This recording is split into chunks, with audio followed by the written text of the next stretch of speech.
My entire life's been spent only in one industry, which is this one. And but I've been in it now for about 15 years, and I've seen a lot of people make a lot of things. I've seen a lot of people fail a lot of things. And my point of view on this, or my observation, is that the doers are the major thinkers. The people that really create the things that change this industry are both the thinker-doer in one person. And if we really go back and we examine, did Leonardo have a guy off to the side that was thinking 5 years out in the future what he would paint or the technology he would use to paint it? Of course not. Leonardo was the artist, but he also mixed all his own paints. He also was a fairly good chemist, knew about pigments, knew about human anatomy, and combining all of those skills together, the art and the science, the thinking and the doing, was what resulted in the exceptional result. And there is no difference in our industry. The people that have really made the contributions have been the thinkers and the doers. A lot of people, of course, it's very easy to take credit for the thinking. The doing is more concrete, but it's very easy for somebody to say, oh, I thought of this 3 years ago. But usually when you dig a little deeper, you find that the people that really did it were also the people that really worked through the hard intellectual problems as well. We try to hire really smart people, but we have a very simple organization, and we try to focus and do very few things well. And focusing's hard because focusing doesn't mean saying yes, it means saying no. So we decide not to do a lot of things so we can focus on a few handfuls of things and do them well. And I think everybody working at a company wants to do something great. They want to be excited about what they're working on, and they want to be recognized for it if they do a really great job. So we just try to allow people to do the best work of their lives at Apple and get it out to 25 million customers that we have. And that's very exciting. And when you're working on something and if this works out, up to 25 million people are going to use this. It's very motivating. And it's not just 25 million of our customers, but other companies tend to follow us. It takes them a few years, but other companies tend to copy what we do if it works. And so we can influence the whole industry.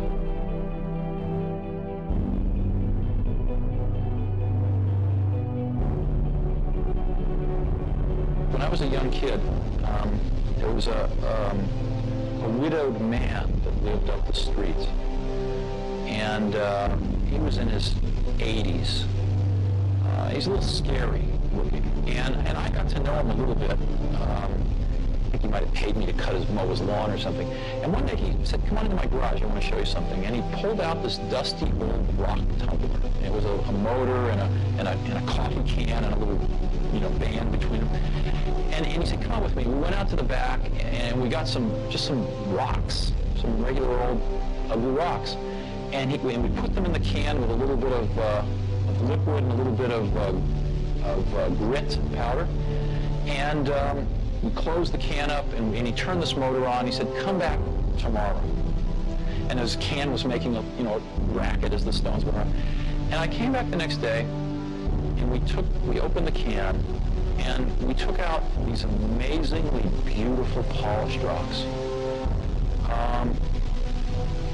The same common stones that had gone in through rubbing against each other like this, creating a little bit of friction, creating a little bit of noise, had come out these beautiful polished rocks. And that's always been in my mind my metaphor for a team working really hard on something they're passionate about is that it's through the team, through that group of incredibly talented people bumping up against each other, having arguments, having fights sometimes, making some noise, and working together, they polish each other. And they polish the ideas, and what comes out are these really beautiful stones. So it's hard to explain, and it's certainly not the result of one person. I mean, people like symbols, so I'm the symbol of certain things, but it really was a team effort on the Mac. One of the things that really hurt Apple was after I left, John Scully got a very serious disease. And that disease, I've seen other people get it too. It's it's the disease of thinking that a really great idea is 90% of the work. And that if you just tell all these other people, you know, here's this great idea, then of course they can go off and make it happen. And the problem with that is that there's just a tremendous amount of craftsmanship in between a great idea and a great product. And as you evolve that great idea, it changes and grows. It never comes out like it starts, because you learn a lot more as you get into the subtleties of it. And you also find there's tremendous trade-offs that you have to make. I mean, you know, there are just certain things you can't make electrons do. There are certain things you can't make plastic do or glass do. And as you get into, or factories do, or robots do. And as you get into all these things, designing a product is keeping 5,000 things in your brain, these concepts, and fitting them all together in kind of continuing to push to fit them together in new and different ways to get what you want. And every day you discover something new that is a new problem or a new opportunity to fit these things together a little differently. And it's that process that is the magic. There needs to be someone who is sort of the keeper and reiterator of the vision. Because there's just a ton of work to do, and a lot of times, you know, when you have to walk 1,000 miles and you take the first step, it looks like a long ways. And it really helps if there's someone there saying, well, we're one step closer. You know, the goal definitely exists. It's not just a mirage out there. So in 1,001 little and sometimes larger ways, the vision needs to be reiterated. I do that a lot. And it'll all work itself out. A lot of people come to me and they say, well, I want to be an entrepreneur. And I go, oh, that's great. What's your idea? And they go, well, I don't have one yet. And I say, well, I think you should go get a job as a busboy or something until you find something you're really passionate about, because it's a lot of work. And I'm convinced that about half of what separates the successful entrepreneurs from the non-successful ones is pure perseverance. It is so hard. You pour so much of your life into this thing, and there are such rough moments in time that most people give up. I don't blame them. It's really tough, and it consumes your life. I mean, if you've got a family and you're in the early days of a company, I can't imagine how one could do it. I'm sure it's been done, but it's rough, because it's pretty much an 18-hour-a-day job, 7 days a week for one. So unless you have a lot of passion about this, you're going to not survive. You're going to give it up. So you got to have an idea, or a problem, or a wrong that you want to right that you're passionate about. Otherwise, you're not going to have the perseverance to stick it through. And I think that's half the battle right there. Well, that's why you need to do it young. That's why we started Apple. We said, you know, we have absolutely nothing to lose. I was 20 years old at the time. Woz was 24 or 5. So we have nothing to lose. I mean, we have no families, no children, no houses. Woz had an old car. You know, I had a Volkswagen van. I mean, all we were going to lose is our cars and the shirts off our back. We had nothing to lose, and we had everything to gain. And we figured, even if we crash and burn and lose everything, the experience will have been worth 10 times the cost. So what did we have to lose? There was no risk. And that's, you know, I think that's a very healthy way to look at it. Some people say, well, you could have gone to college and been a lawyer. Well, you're right, but you can go to college and be a lawyer when you're 25. And there's nothing that stops you from doing that. The only thing you really have in your life is time. And if you invest that time in yourself to have great experiences that are going to enrich you, then you can't possibly lose. So I always advise people, don't wait. Do something when you're young, when you have nothing to lose, and keep that in mind. And I think that's the best way. Not that people can't start companies when they're 50. I've seen that. Very successful companies. But it's a lot easier when you're young and have nothing to lose and don't have the responsibilities to other people that you will acquire later on in your life. It's hard to remember how bad it was, you know, in early 80s, with IBM taking over the world with the PC, with DOS out there. It was far worse than the Apple II. They tried to copy the Apple II, and they'd done a pretty bad job, and you needed to know a lot. And so things were kind of slipping backwards, and Macintosh was, you saw the 1984 commercial. I hope you have that in your archives.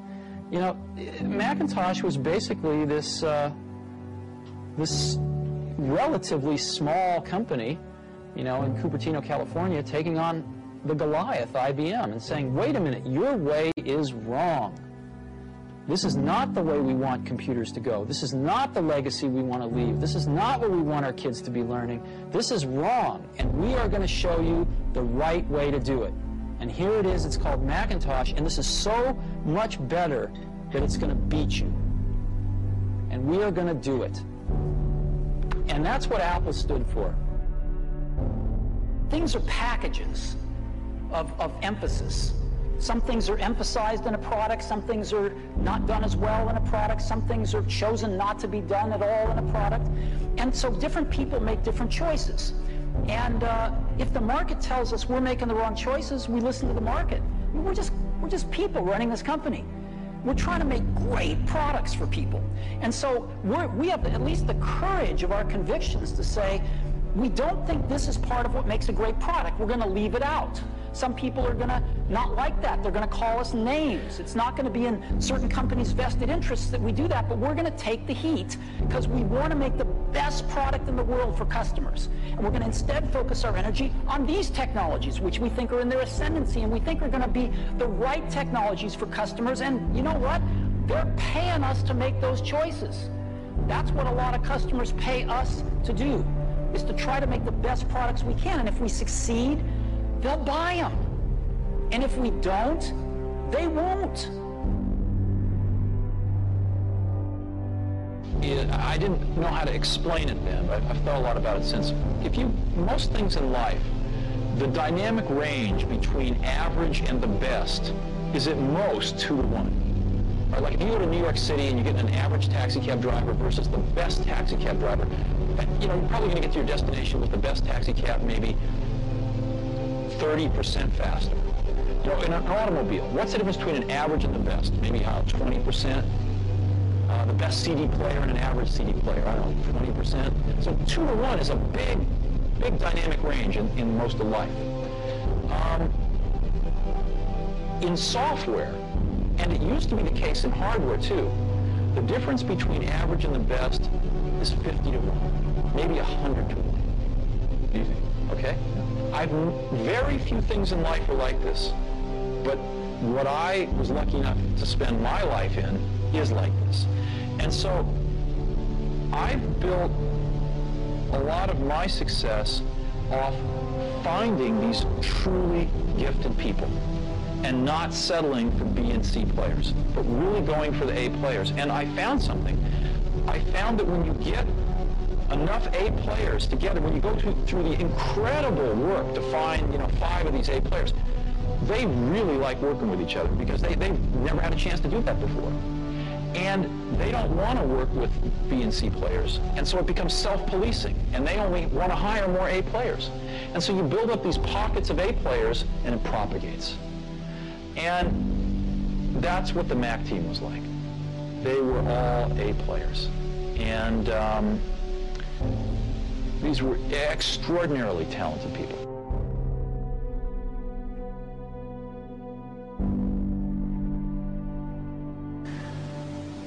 When we were building our Apple I's in the garage, we knew exactly what they cost. When we got into a factory in the Apple II days,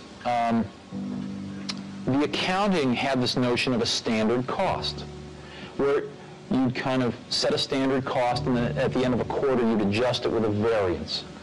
And I kept asking, well, why do we do this? And the answer was, well, that's just the way it's done. And after about 6 months of digging into this, what I realized was the reason you do it is because you don't really have good enough controls to know how much it costs, so you guess, and then you fix your guess at the end of the quarter. And the reason you don't know how much it costs is because your information systems aren't good enough. So, but nobody said it that way. And so later on, when we designed this automated factory for Macintosh, we were able to get rid of a lot of these antiquated concepts. and know exactly what something cost to the second. So in business, a lot of things are, I call it folklore. They're done because they were done yesterday and the day before. And so what that means is if you're willing to sort of ask a lot of questions and think about things and work really hard, you can learn business pretty fast. It's not the hard. It's not rocket science. It's not rocket science, no.